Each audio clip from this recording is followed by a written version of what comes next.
Bonjour et bienvenue. La peine de mort est une sanction pénale ordonnant la suppression de la vie d'un condamné. Elle est infligée à une personne reconnue coupable d'un crime passible de cette peine, à l'issue d'un procès organisé par une juridiction légale appartenant à un État dont la législation prévoit ce châtiment. Si tu es nouveau à la chaîne, je t'invite à t'abonner et active la cloche de notification pour être notifié de nos prochaines vidéos. Allez, c'est parti.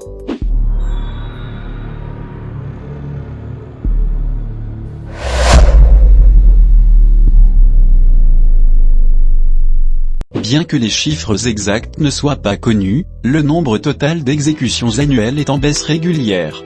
En 2012, la grande majorité des exécutions recensées ont eu lieu en Iran, en Irak et en Arabie Saoudite. La Chine, dont les mises à mort sont tenues secrètes, exécuterait plus d'individus que tous les autres pays réunis. Les États-Unis et le Japon sont les seuls pays démocratiques pratiquant encore la peine de mort. Au moins 2 prisonniers ont été exécutés en 2012 au Yémen pour des crimes commis alors qu'ils étaient encore mineurs. Mais d'autres arrivent à échapper justement en quelques secondes de leur mise à mort. En voici ces 4 prisonniers qui ont échappé en quelques minutes de leur exécution. Hafez Ibrahim. La première fois que Hafez Ibrahim s'est retrouvé devant un peloton d'exécution, c'était en 2005.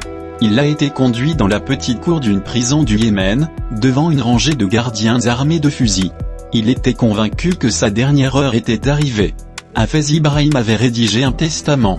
Il pensait à sa mère et au choc qu'elle allait recevoir en apprenant la nouvelle de son exécution.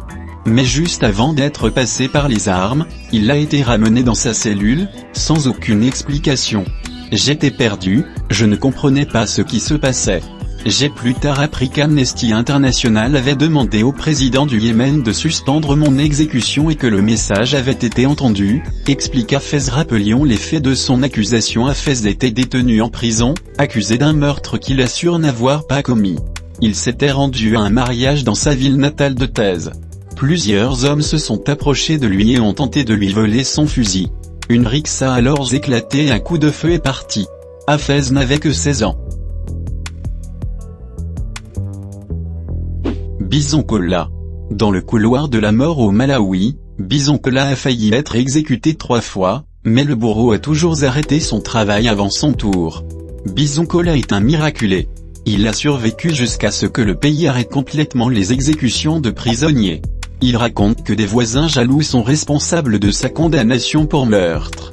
C'était en 1992 et à l'époque, les assassinats étaient passibles automatiquement d'une peine de mort. Un jour, Bison a appris que son nom figurait sur la liste des 21 personnes qui devaient être exécutées. Un gardien lui a dit que les exécutions commenceraient à 13h et qu'il devait juste commencer à prier. Les pendaisons se sont poursuivies jusqu'à 15h, quand le bourreau a arrêté de travailler. Mais il n'avait pas atteint la fin de la liste. 3 personnes, dont Bison, ont dû attendre son retour. C'était le seul à utiliser cette machine. Et ce jour-là, Bison raconte que le bourreau a dit « Non, c'est trop, je reviendrai le mois prochain », raconte Bison. La même chose s'est produite 2 autres fois, se souvient Bison. D'une certaine façon, il a eu de la chance, mais l'expérience l'a vraiment secoué et il a fait 2 tentatives de suicide. Après l'instauration de la démocratie multipartite au Malawi en 1994, toutes les exécutions ont cessé. Puis, en 2007, un cas historique a tout changé. Bison a été libéré après 23 ans passés en prison, il a été finalement innocenté. Marcellus Williams. Marcellus Williams, reconnu coupable du meurtre d'une femme blanche en août 1998 et ancienne reporter. Depuis lors ce dernier clame son innocence. La nouvelle est tombée moins de 6 heures avant l'injection létale qu'il devait subir. Marcellus Williams, 48 ans, a échappé de justesse à l'exécution à la prison du Missouri où il clame depuis bientôt 2 décennies son innocence. Ce détenu de couloir noir avait été reconnu coupable de l'assassinat de Felicia Gale, une femme blanche et ancienne reporter, poignardée en août 1998. Quand le gouverneur républicain du Missouri lui offert un sursis. Sa décision de suspendre in extremis l'exécution de Marcellus Williams, confirme en tout cas que les arguments avancés par les soutiens du prisonnier méritaient d'être examinés.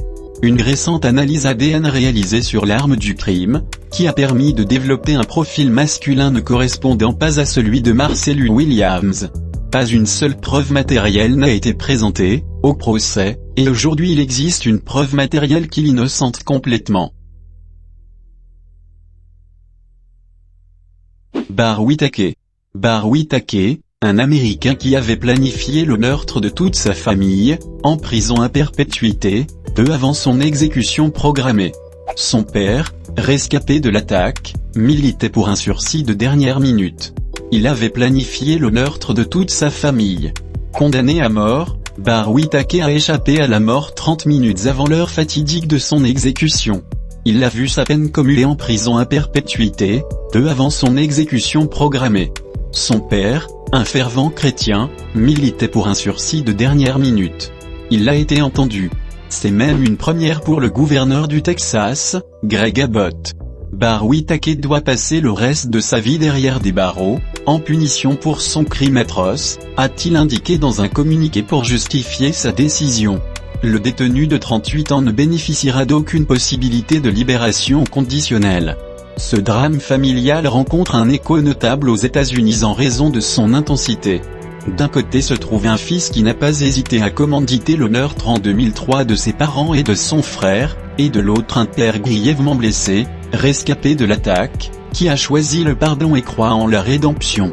Bar avait engagé un tireur, lui donnant pour instruction de le débarrasser de ses parents et de son frère, contre lesquels il avait accumulé sa haine. Il avait mis en scène un faux cambriolage, prétendant avoir été lui-même victime d'un tir lors de l'attaque sanglante. Sa mère Tricia, 51 ans, et son frère Kevin, 19 ans, avaient été fatalement touchés.